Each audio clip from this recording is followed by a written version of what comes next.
Alors dans mon art, j'adore dessiner, peindre, mais aussi sculpter. Et je dois faire des choses belles et plutôt impressionnantes, des choses où on n'arrive pas vraiment à comprendre comment ça fonctionne. Donc par exemple, là, je vais vous présenter un petit objet que j'ai fait il y a presque un an, il y a 10 mois pour être exact.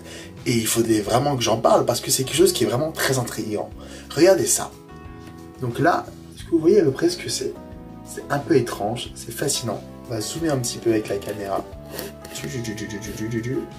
Regardez ça. C'est vachement rigolo. On dirait comme une pierre sculptée, transparente.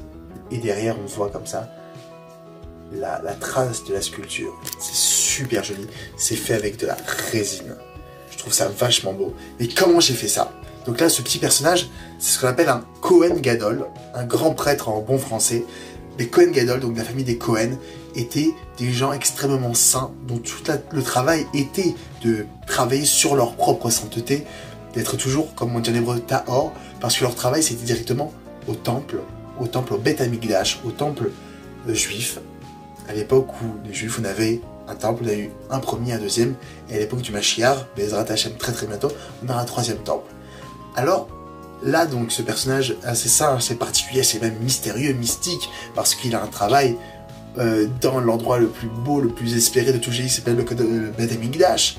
Et même à chaque Yom Kippourim, chaque jour de Kippour, chaque année, il va dans un endroit qui s'appelle le Kadosh HaKodashim, le Saint des Saints, avec une relation tout particulière avec HaKadosh Baruch Hu Itbarach. Et alors là, tout le clan Israël, tous les Juifs voient une révélation immense, incroyable, d'HaKadosh Baruch Hu chaque année à Yom Kippour. Donc là, on va plutôt parler du niveau artistique. Comment j'ai réalisé ce genre de petite sculpture en résine? Alors tout d'abord, on va commencer par un dessin. J'ai fait un dessin sur papier où j'ai imaginé le personnage comme je voulais le voir. Donc ça veut dire, moi j'adore les personnages avec une très très grosse tête et un petit corps. Je trouve ça tout à fait, on appelle ça des personnages cute, je trouve ça extrêmement mignon, extrêmement enfantin avec des traits très doux. Donc alors on commence par le dessin. Sur papier, on le scanne. Moi j'ai un logiciel qui s'appelle Krita. Et alors là je vais commencer à faire un dessin sur ordinateur pour avoir à peu près ce que je veux avoir. À peu près voilà. Donc là c'est la première réalisation. On commence à avoir un beau dessin de ce qu'on peut imaginer, de ce qu'on peut avoir envie de faire. Et le voici. Après, deuxième étape, on est dans un modèle tout à fait particulier. Alors dommage, je crois pas avoir, je vais essayer de retrouver, j'ai pas de vidéo quand je sculpte à l'argile. Donc alors comment c'est l'argile? On met une petite blouse, on met les mains, ça salit tout. Et ça fait un truc à peu près comme ça. On va zoomer aussi, on va zoomer. Et alors là, une sculpture en argile. Donc là, elle est un peu fragilisée parce qu'elle a été moulée ensuite. Donc elle a été mélangée avec de l'eau. Et donc, elle permet d'avoir le fait d'avoir été avec de l'eau, ça rend les contours un peu moins fluides, un peu moins jolis. Mais c'est quand même assez intéressant. Surtout, sculpter en argile, dans le judaïsme, ça veut dire beaucoup de choses. Pourquoi? Il y a toute cette mythologie derrière ce qu'on appelle le golem. C'est quoi un golem? C'est justement une créature, entre guillemets, taillée, sculptée à travers de l'argile et à travers un mot qu'on écrit, on dit émettre sur le front, qui veut dire vérité. Alors là, ce golem prend vie.